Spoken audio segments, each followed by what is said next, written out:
तोशाम को आगे लेके जाने के लिए और विकास की तरफ लेके जाने के लिए असली डबल इंजन आपके बीच में खड़ा। भाई डबल इंजन को आशीर्वाद दे देना, हमारे डबल इंजन को, अनिरुद्ध को।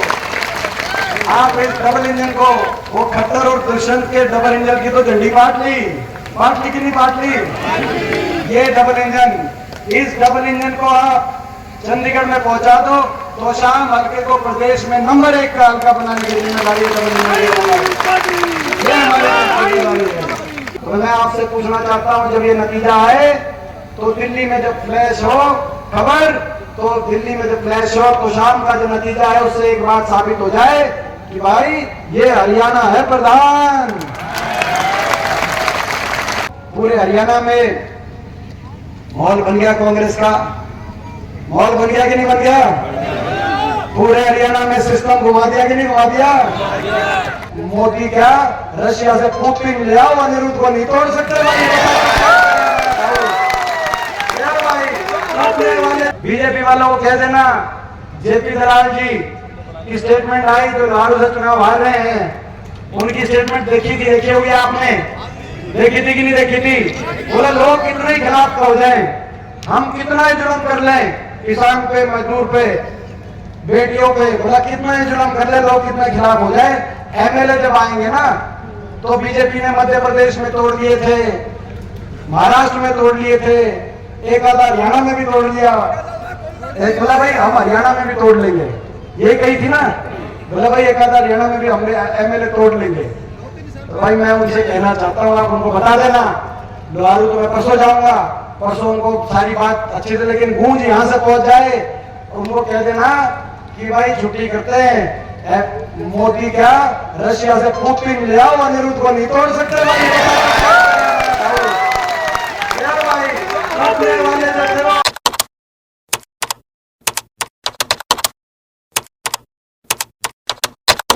राम राम जी सबको।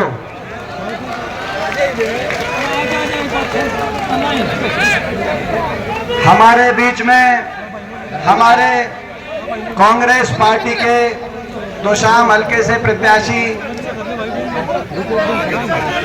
एक ऐसे नौजवान जो,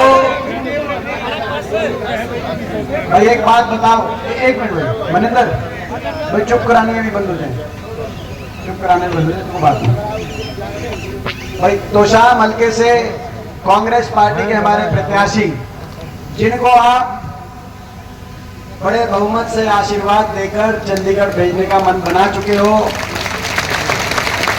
मेरे भाई, उनके बारे में मैं एक बार जब बोलना शुरू करूंगा तो मैं कुछ बोलूंगा।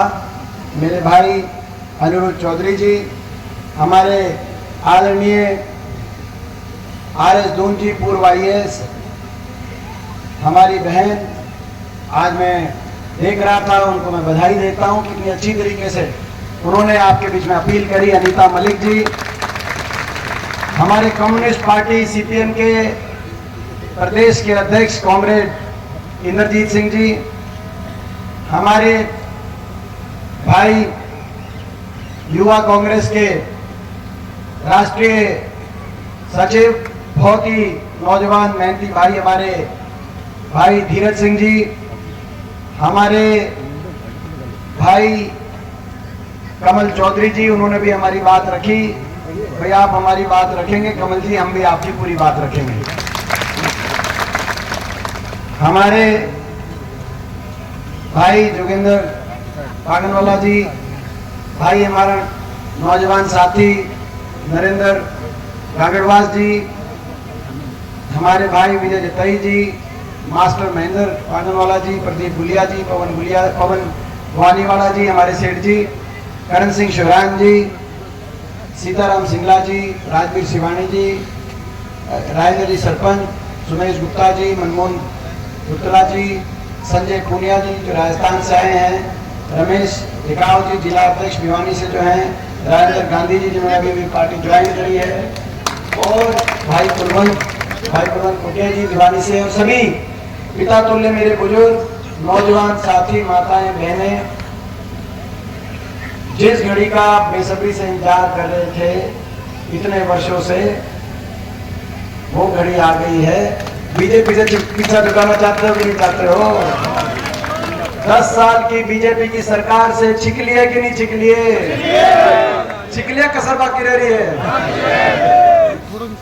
और पूरे हरियाणा के कोने कोने से रिपोर्ट आली कि नहीं आली? किसकी सरकार बन रही है हरियाणा में?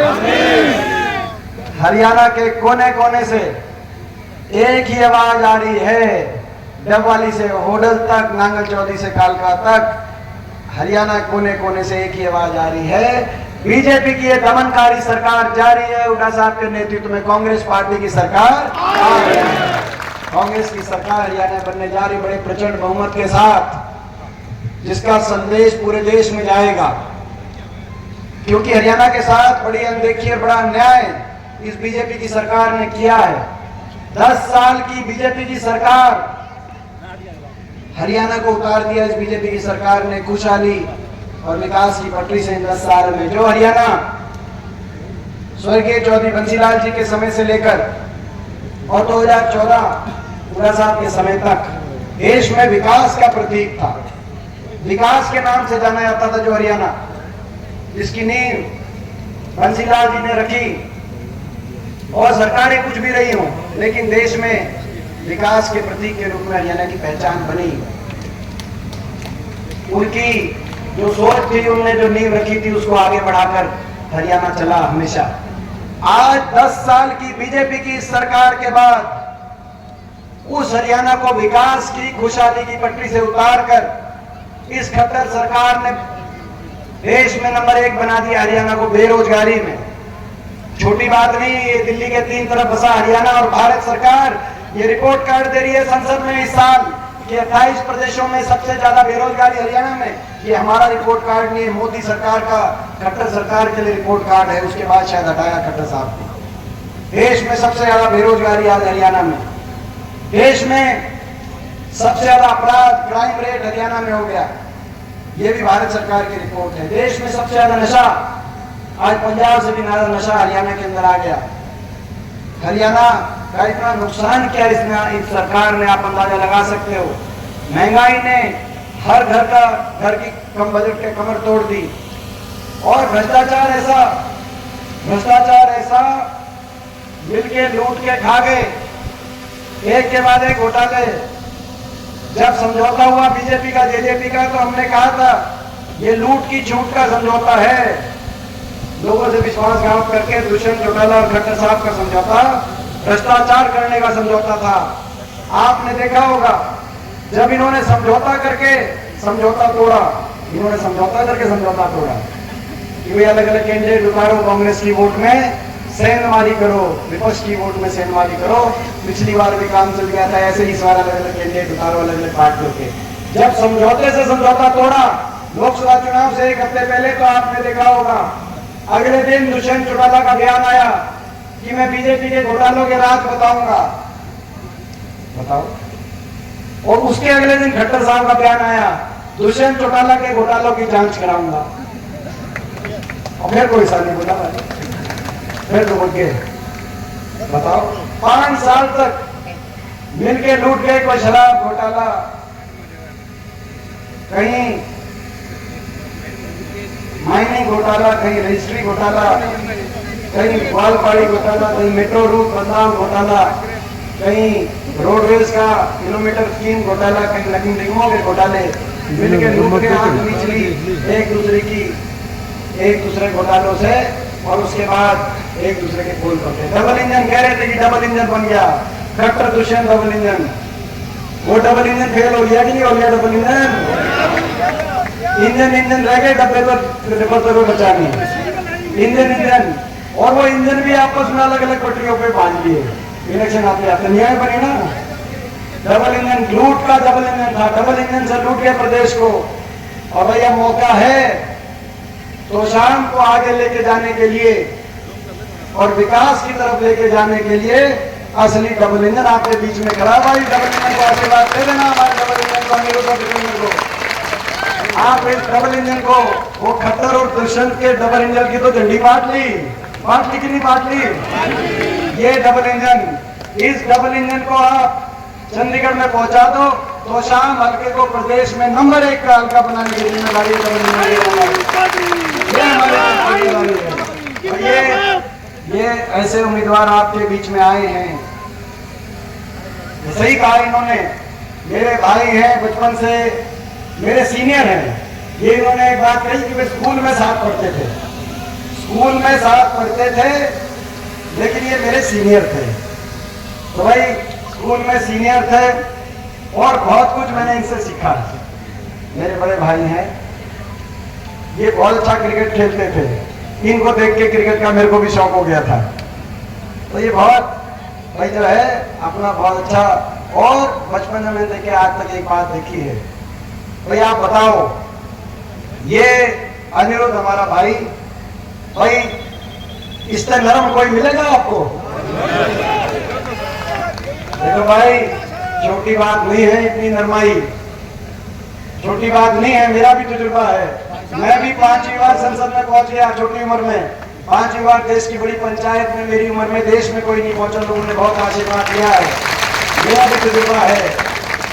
और इस बार भी देश की दूसरी सबसे बड़ी जीत मेरे को अपने लोकसभा क्षेत्र में लोगों ने संसद में पहुंचाया है, मेरा भी तजुर्बा है। मैंने भी सत्ता भी देखी है, विपक्ष भी देखी है, हरियाणा में भी सरकारें देखी है, विपक्ष भी देखी है, और बहुत लंबे समय तक पिछले 10 साल से संसद में हरियाणा की तरफ से मैं अकेला ही था विपक्ष में, बाकी तो सारी बीजेपी के थे। तो तानाशाही ताकतों से विपक्ष में रहकर टकरा के भी मैंने देश की राजनीति की, जहाँ जो मिसाल बिस्ती है देश की सबसे बड़ी पंचायत संसद, वहाँ हरियाणा प्रदेश से अकेले विपक्ष के सांसद 10 साल तक मैंने वहां भी लड़ाई लड़के देखा है। हर तरीके का तजुर्बा है। इतना काबिल और इतना नरम आपको जनप्रतिनिधि नहीं मिल सकता, ये मैं आज आपको देखने देना चाहता हूं। और भाई देखो, मैं आपसे पूछना चाहता हूं, हरियाणा में कांग्रेस की सरकार आ रही है, बताओ? हरियाणा में कांग्रेस की सरकार आ रही है।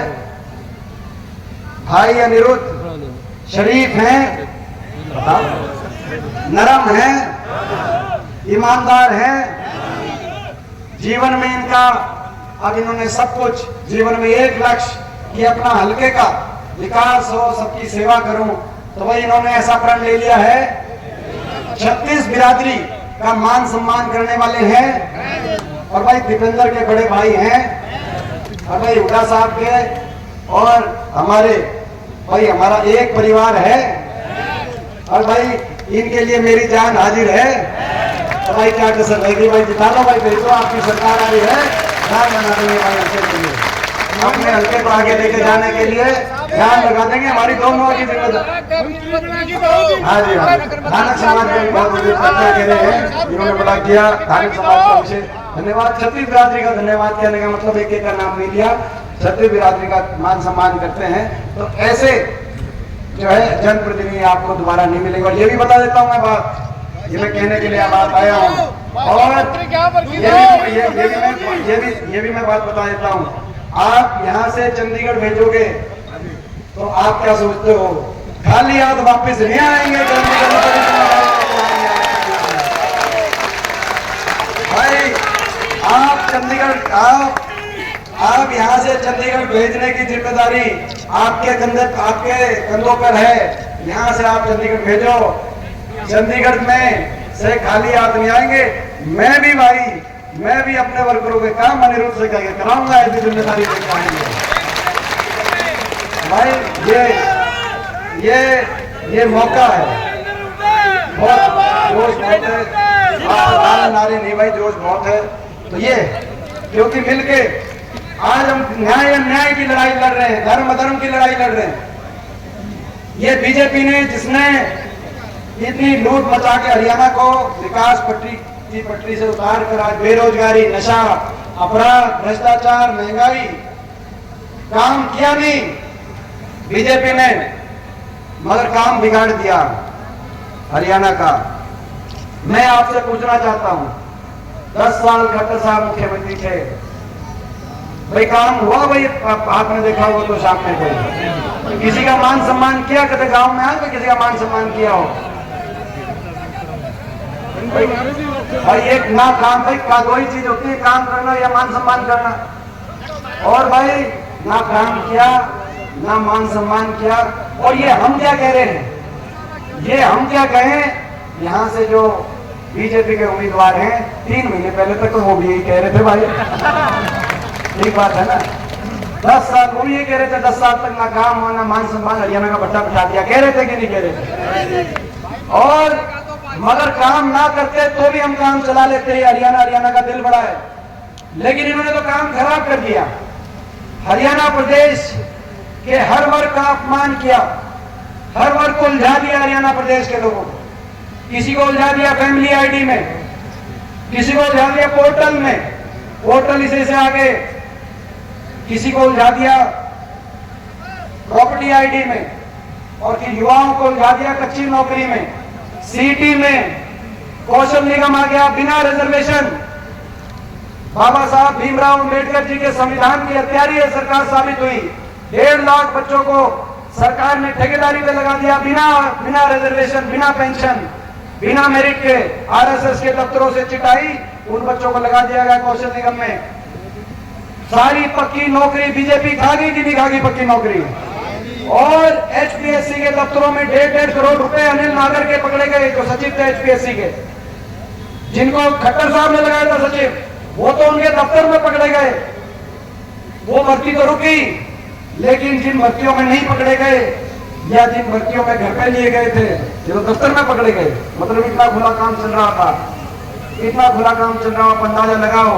पेपर लीक पे पेपर लीक, भर्ती घोटाले पे भर्ती घोटाले, तारीख पे तारीख। नौजवानों को एक भी बड़ी लिस्ट नहीं आई पिछले 5 साल में, और पिछले 10 साल में भी सरकारी 2 लाख सरकारी पद को समाप्त करने वाली है सरकार। केवल ग्रुप 1 और ग्रुप 2 की नौकरियां आई। ग्रुप 1 और ग्रुप 2 में हरियाणा से ज्यादा हरियाणा के बाहर के बच्चे लगे क्लास 1 क्लास 2 में। हरियाणा के बाहर के बच्चों को अवसर मिला। एचसीएस, असिस्टेंट प्रोफेसर जैसी लिस्टों के अंदर, एसडीओ जैसी लिस्टों के अंदर 99 में जो 77 बच्चे बाहर के, एक तो ऐसी लिस्ट आई थी आपने देखा, 70 में से 68 बच्चे बाहर के, एचसीएस में बाहर के बच्चे। कहीं और तो ऐसा नहीं होता देखा हमने हरियाणा में, जैसा इन्होंने काम किया। मैं देख रहा था राजस्थान में, जब ये प्रकाश राव जी शिक्षा मंत्री थे, तब एक प्रश्न आया था, उन्होंने जवाब दिया था राजस्थान असेंबली में कि आरपीएससी को ये निर्देशित हमने किया है कि 1% से ज्यादा बाहर के बच्चे ना लगे राजस्थान में। तो हरियाणा में कोई वाली वारिस हरियाणा के नौजवानों का हितों का नहीं बचा, ऐसी सरकार आप बन गई।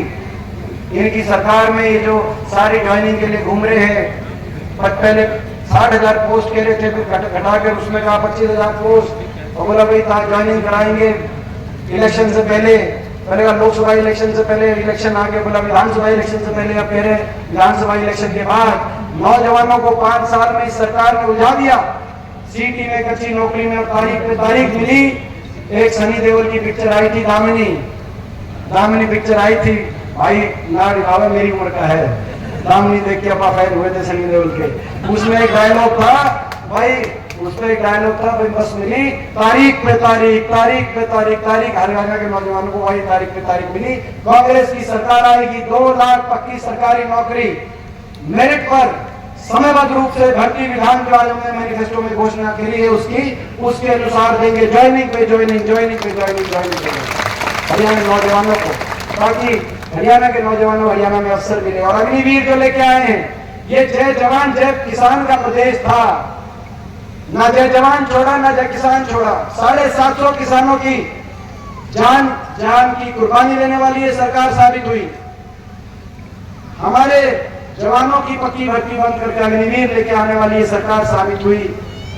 ये जय नौजवान का प्रदेश था, देश में सबसे ज्यादा बेरोजगारी लाने वाली ये सरकार साबित हुई। जय संविधान का प्रदेश था, बाबा साहब भीमराव अंबेडकर जी के संविधान को अपने पैरों तले कुचलने वाली ये सरकार साबित हुई।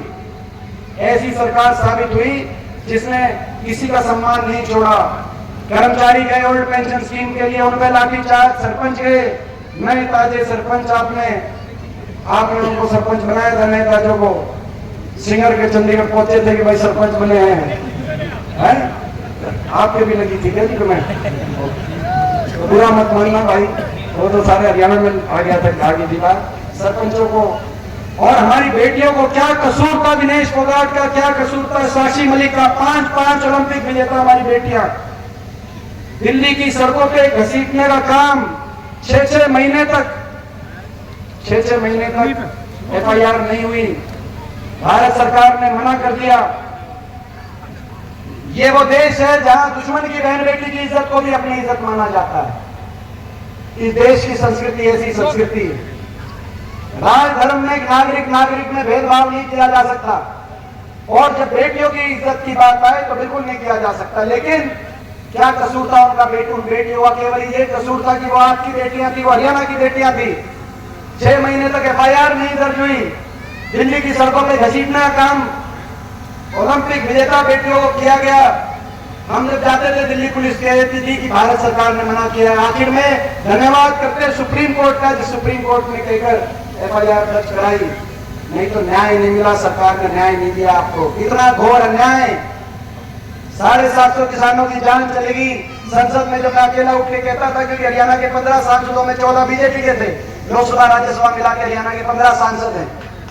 मैं जब अकेला विपक्ष में उठ के कहता था कि इनकी बात नहीं मानते तो कम से कम किसानों के प्रति सहानुभूति के 2 शब्द आप कह सकते हो, तो सारे देश की बीजेपी के सांसद टूट के पड़ते थे। ऐसे मानो जैसे राजनीतिक विरोधी नहीं दुश्मन हो। जिस संसद में 5 बार में लोगों ने पहुंचाने का मुझे काम किया पिछले 20 साल से ज्यादा, जिस संसद में मैंने हर तरह का माहौल देखा है, उस संसद में पानी पीने का भी मेरा जी नहीं करता था। कितना अकेलापन मैंने महसूस किया होगा, अंदाजा लगाओ। केवल कसूर ये था कि मैं आपका बेटा था, दूसरा मेरा कोई कसूर नहीं था। मैं जब खड़े होकर बात करता था। और ये बीजेपी इतना अन्याय। राजधर्म ये नहीं कहता, राजधर्म में आप किसी का विरोधी हो सकते हो, लेकिन सहानुभूति का कोई एक लेश मात्र भाव होना चाहिए देश के नागरिक के प्रति, देश के हर वर्ग के प्रति। लेकिन आपके प्रति वो भी नहीं मिला। और आज ये बीजेपी आपके बीच में आ रही है, तो आज मैं आपसे पूछना चाहता हूं, जब देश देखेगा क्या फैसला होगा तो शाम का, जब दिल्ली से बड़े बड़े नेता आएंगे और आप पे निशाना साधेंगे, हरियाणा की आवाज को कुचलने का काम करेंगे और प्रयास करेंगे, जैसे इन्होंने पिछले 10 साल से हरियाणा की आवाज को कुचलने का काम किया। दिल्ली से बड़े बड़े नेता आएंगे जिन्होंने इतना घोर अन्याय किया आपके साथ। जब वो आएंगे और जब नतीजा आएगा तो तोशाम का फैसला किस तरफ होगा, मैं आपसे पूछना चाहता हूं। 750 किसानों की जान की कुर्बानी देने वाली बीजेपी के साथ होगा या न्याय के साथ होगा? हमारी बेटियों को दिल्ली की सड़कों पे देश और दुनिया के सामने हमारी बेटियों को घसीटकर अपने दिल का हमारे प्रति नफरत जाहिर करने वाली बीजेपी के साथ होगा या न्याय के साथ होगा? बाबा साहब भीमराव अम्बेडकर जी के संविधान की हत्या करने वाली बीजेपी के साथ होगा या जय संविधान के नारे पे संसद में पहुंचकर उसके नारे की गूंज पहुंचाने वालों के साथ होगा? तो शाम का फैसला किस तरफ होगा देश देखेगा। तो मैं आपसे पूछना चाहता हूं, जब ये नतीजा आए तो दिल्ली में जब फ्लैश हो खबर, तो दिल्ली में जब फ्लैश हो तो शाम का जो नतीजा है उससे एक बात साबित हो जाए कि भाई ये हरियाणा है प्रधान, ये हरियाणा है प्रधान। हरियाणा का आदमी ठगा जाता है। हम सीधे होते हैं, शरीफ होते हैं, हम ठगे भी जा सकते हैं। लोग तरह तरह से ठगने आपके बीच में आ सकते हैं। कोई जेजेपी की पार्टी भी पिछली बार आ गई थी आपको ठगने, ये कहकर कि बीजेपी को करो जमुना पार। कुछ लोग पार्टी बदल कर आपके बीच में आ सकते हैं, आपको ठग सकते हैं। हरियाणा का आदमी ठगा जाता है, लेकिन जो ठगे जाता है हम उससे हिसाब लेना भी जानते हैं, मौका पड़ने पे उसका हिसाब करना भी जानते हैं। ये आपका फैसला है भाई। और पूरे हरियाणा में माहौल बन गया, कांग्रेस का माहौल बन गया कि नहीं बन गया? पूरे हरियाणा में सिस्टम घुमा दिया कि नहीं घुमा दिया? भाई सिस्टम कांग्रेस का बन गया। 36 बिरादरी पूरा प्रदेश, ये सरकार बनने जा रही है। सरकार बनते ही हर वर्ग के हित के हम फैसले करेंगे। सबसे पहले अपने बड़े बुजुर्गों को देश में सर्वाधिक 6000 बुढ़ापा पेंशन देने का कार्य करेंगे। अपनी माताओं बहनों के लिए 2000 रसोई खर्च पेंशन। 18 साल से बड़ी कोई भी हमारी बहन है, 18 साल से लेकर 60 साल तक की माता, क्योंकि इतनी महंगाई हो गई है। और किसान को MSP की गारंटी, जिसके लिए किसान आंदोलन हुआ। कर्मचारी को ओल्ड पेंशन स्कीम, आज हमारा मैनिफेस्टो आया है जिसमें कर्मचारियों ने आंदोलन किया। पंचायत और सरपंचों को उनके अधिकार, उनके उनके अधिकार उनको बढ़ाने का हम कार्य करेंगे। गरीब आदमी की जो सारी स्कीम इस सरकार ने बंद कर दी, सारी गरीब आदमी की स्कीम बंद कर दी। 100 गज के प्लॉट की स्कीम, मकान की स्कीम। भाई पिछले 10 साल से किसी का कोई 100 गज का प्लॉट आया भाई? सारे हल्के के आदमी बैठे हैं, मकान आया भाई किसी का? तो भाई इन्होंने सारी स्कीम बंद कर दी। तो 100 गज के प्लॉट की स्कीम को दोबारा इसी वर्ग के, हमारे समाज के परिवारों के लिए, बैकवर्ड समाज के और छत्तीसगढ़ के परिवारों के लिए, बीपीएल परिवारों के लिए 100 गज के प्लॉट की स्कीम को दोबारा शुरू कराएंगे और जरूरतमंद को 3.5 लाख तक की आर्थिक सहायता से इंदिरा आवास योजना में मकान दिलवाने का कांग्रेस पार्टी काम करेगी। और राजस्थान की अशोक गहलोत सरकार के तर्ज पर, राजस्थान कांग्रेस सरकार की तर्ज पर भारी बीमारी हो जाए, किसी को कोई तकलीफ दुख ऐसी बीमारी हो जाए, बहुत बड़ा खर्चा इलाज में लग जाता है, घर के घर बर्बाद हो जाते हैं, 25 लाख तक की आर्थिक मदद सरकार से चिरंजीवी योजना में राजस्थान की हमारी सरकार, ये हमारी सरकार गरीब की सरकार होगी। हमारी सरकार गरीब की सरकार होगी। हमारी सरकार किसान की सरकार होगी। हमारी सरकार बड़े उद्योगपति घरानों के इशारे पे चलने वाली सरकार नहीं होगी। हमारी सरकार जो बड़े बड़े उद्योगपति घराने जो बीजेपी को चलाने का काम कर रहे हैं, हमारी सरकार गरीब को गणेश मानकर और किसान को भगवान मानकर और हर वर्ग का, छत्तीस बिरादरी का आपस में प्यार और प्रेम के रास्ते पर आगे लेके चलने वाली ये सरकार होगी, कांग्रेस पार्टी की ये सरकार। और जहां तक तोशाम की बात है, तोशाम के लिए वैसे तो बहुत कुछ करेंगे हम, लेकिन दो बातें, दो संकल्प, जो दोनों भाई आपके दो संकल्प लेके जा रहे हैं। एक तो माइनिंग, जहां तक माइनिंग की बात है, खनन की बात है, बहुत ही अच्छी तरीके से इसको माइनिंग को और बढ़ाकर, लेकिन इस तरीके से कि भाई जो रोड़ी बजरी है उसका भाव कम हो, लोगों के पहुंच में रहे और माइनिंग बहुत सुचारू तरीके से, पारदर्शिता तरीके से लोगों के लिए यहाँ पे माइनिंग चले। तो माइनिंग के को हम बहुत अच्छी रूप से आगे लेके जाके, ताकि हजारों लोगों का, लाखों लोगों को रोजगार का अवसर भी मिले। माइनिंग और माइनिंग इस तरह से हो कि माइनिंग में कोई खनन माफिया ना बढ़ जाए और भाई कोई अवैध रूप से उसका कोई वो ना करे। और जो भाई दूसरी बात जो है, यहाँ पे बात आई अभी, मेरे ख्याल हमारी बहन जी बोल रही थी या कमल जी बोल रहे थे, उन्होंने कहा पानी की बात कह रहे थे, अनिरुद्ध जी ने भी मेरे को ये बात बताई कि कई गाँव में नहरी पानी और पीने के पानी की कमी कसर अपने तोशाम हल्के में है। भाई ये भी हम संकल्प लेके जाते हैं। भाई चौधरी बंसीलाल जी ने जैसे पानी पहुंचाया था, चौधरी बंसीलाल जी ने जैसे पहुंचाया था, आज हम स्वर्गीय चौधरी बंसीलाल जी, जिनके मेरे दादाजी के एक भाई जैसे संबंध थे, आज हम बंसीलाल जी को याद करके और ये संकल्प लेते हैं, भाई ये दोनों भाई बंसीलाल जी की तरह तोशाम के गांव में पानी की कमी नहीं रहने देंगे। आज संकल्प लेते हैं भाई, ये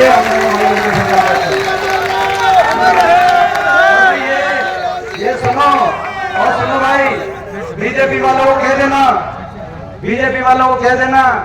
जेपी दलाल जी की स्टेटमेंट आई जो लालू से चुनाव हार रहे हैं, उनकी स्टेटमेंट देखी होगी आपने, देखी थी कि नहीं देखी थी?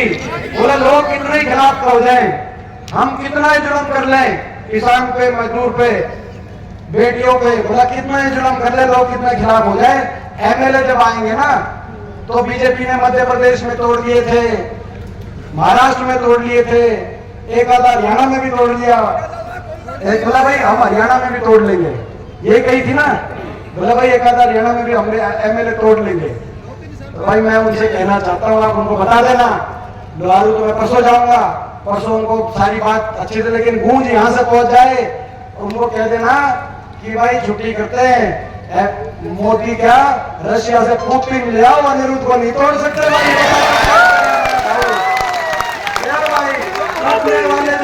चले गए होंगे जो है, मगर जो ईमानदारी से अपने जमीर से धोखा खाया है, कई बार धोखा खाया है, कई बार आप पीठ पीछे से बाहर सहा है, मगर मुंह पे आज तक शिकन तक नहीं दिखाई दी। वो अनिरुद्ध है, उस आदमी चरित्र है, फिर भी अपने जमीर पे खड़ा है, किसान के साथ खड़ा है, गरीब के साथ खड़ा है, अपनी कांग्रेस पार्टी की विचारधारा के साथ खड़ा है, उनका साथ और हमारे साथ भाई की भाई की तरह के लोग, ये इतना साथ इन्होंने दिया है। तो भाई ये ऐसे चरित्रवान एक नौजवान, ऊर्जावान, होनहार एक नौजवान साथी हैं भाई, इनको भाई आप पूरा आशीर्वाद देना, भाई दोगे बताओ पूरा आशीर्वाद भाई आप लोगों के विश्वास पर। भाई हम आपसे इस विश्वास पर हम आगे बढ़ते हैं और भाई और जो हमने जो बात की उसके उस विश्वास पर दोनों भाई पूरा उतरेंगे। भाई बहुत बहुत धन्यवाद।